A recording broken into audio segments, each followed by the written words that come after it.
One of my favorite types of characters in media are the super smart characters. The ones that can solve their problems using only their wits and whatever they can find around them, which is why I love the superheroes like Batman. The issue is that a character is only as smart as the person who writes them, so when I saw all the Sherlock Holmes games, I was excited but cautious. Sherlock Holmes is one of the oldest smart characters out there, so with that much popularity, any games that feature him are either going to be really good faithful adaptations or really bad cash grabs. I didn't know which game to start off with since I'm not too involved in the Sherlock Holmes continuity, so I chose Sherlock Holmes the Devil's Daughter after someone recommended that I start there. And since I always seem to focus on the negative parts of the games I play, let's try to look on the bright side for once.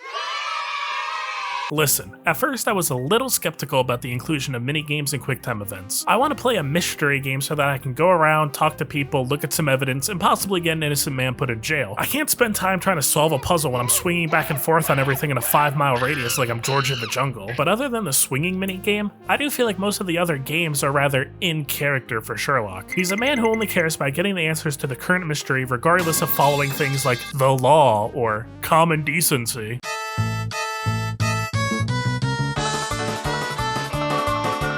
Whenever the game made me pick the locks to a building or I suddenly found myself in a bar fight, I was excited. It was a quick and relatively easy way to break up the constant go over here, talk to these people, go over here, talk to these people. Then the game had to ruin it. Remember that one annoying kid in elementary school who once told a joke that you actually found funny, only for him to then tell that same joke every single day for months because you laughed one time? Well... Boo! You stink! Picture this. You've been stalking this guy at the pub for nearly half an hour because he seems shady. You follow him out as he leaves when you suddenly realize, hey wait, I'm Sherlock Holmes. I don't do peasant work. So you hire a kid to tail this guy instead. Cool. It'll just be a very short stealth mission like the other mini games. You say, it'll be fun, but you're wrong. I cannot begin to describe how boring this is. For starters, all you can do is walk super slowly behind the most paranoid man to ever exist because every 15 seconds you gotta hide while he just stops in the middle of the street and stares blankly behind him. Then, every once in a while, your character just stands around and watches some contrived event happen that just doesn't make any sense. Oh no, 3 cops just walked to the middle of the road. There's no way that I can just ask them to move. That would be stupid. Guess I gotta walk a whopping 10 seconds to get around them. And then your character just decides to do whatever he wants. Oh, can't go down this way. There's a rival gang down there. Guess I gotta do this chimney sweeping minigame and hope I don't die of the black lung. Oh look, there's Shoeshine Jim. You know, the mute kid who gets beaten by his stepfather. I know we were doing just fine not getting spotted by the guy we're chasing, so let's throw all that out the window by cleaning his shoes. And this isn't the only random section like this. You have a section where you're getting chased through the woods and you have to constantly run and hide to avoid getting shot. No. You have a random journey through a Mayan temple filled with traps. These sections don't feel like interesting distractions from the main gameplay. They feel more like padding to make the game feel longer than it actually is, which is why it's a good thing that the main gameplay has one thing that really makes it stand out. Flawless victory.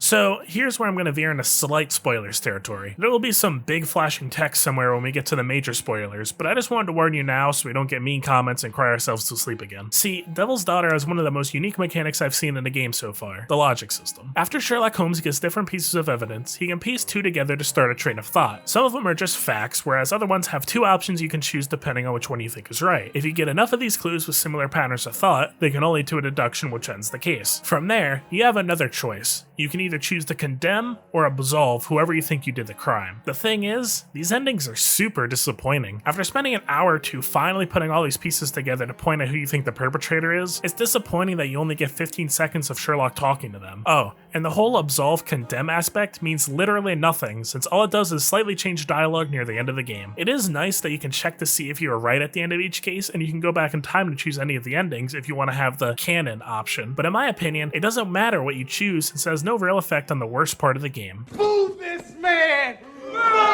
In video games, there's a term called ludonarrative dissonance. Basically, what this means is that the story gives you one idea and the gameplay reinforces another. In Fallout 4, you start the game by being placed in cryo before watching your spouse get shot in the face and your baby Sean getting taken away. Cutscene you is desperate. I don't know if you know this, but babies aren't really the best at the whole not dying thing, so you want to find Sean ASAP. There's no in-game timer saying Sean is gonna starve to death in 5 days or anything, so you can just feel free to do whatever you want. In fact, the game rewards you for doing everything but the main main quest by giving you side quests that reward you with experience to level up and get new abilities. Now, compare that to a game like Battlefield 1, a game that I would consider a sort of anti-war game. You start off playing as a soldier in the middle of World War I. Sweet! You're running around, shooting the bad guys just like Grandpa used to do before you eventually fall over dead. But instead of respawning, you see a name and a set of years, like an epitaph. Now, you're in another guy's body. Then, he dies too, and it's the same thing. Over and over again, you're told about the tolls and horrors of war as you're just watching these lives, these fulfilled people, being reduced to a name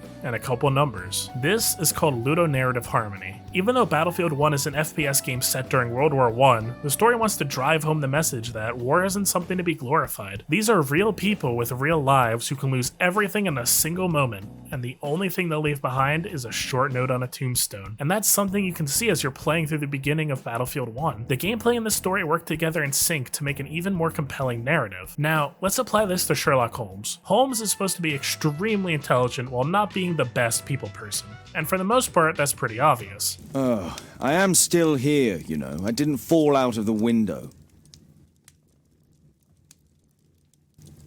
Very well, then. His apartment is cluttered and full of random tidbits of information that he might need to solve his cases, so you know that he's obviously well researched. But at some parts, I just can't understand how he's so stupid. Oh look, there's that flashing text I talked about earlier. Earlier in the game, we get introduced to Alice, Sherlock Holmes' neighbor, and Kate, Sherlock Holmes' daughter. But in actuality, Kate's the daughter of Moriarty, Sherlock's nemesis that he previously killed. And pretty quickly, Sherlock begins to suspect that something is up between Alice and Kate, aside from the fact that Alice literally blackmails Sherlock. So he breaks into her house and finds documents that say that she's lying about her name, she purposely moved close to Sherlock so that she could get close to him, she believes she can summon and talk to ghosts, and she wants revenge on Sherlock for causing her dad to die. Sherlock sees all of this and just doesn't do anything about it. Smartest man alive, everyone. And then, in the final chapter, Kate gets kidnapped by Alice, and Sherlock seems super upset despite the fact that Kate has had about 10 minutes of screen time so far. He runs around all over the place before ending up on a boat for some reason. There, Alice is just standing in the flames waiting to die, I guess, while beckoning Kate to kill herself. What follows is a super boring and cliche dialogue between the three as Alice makes offhand comments about all the people in the game that you killed or let die. I feel like this would be more meaningful if it came from literally anybody else but the insane woman. Then Kate somehow goes from "I don't care,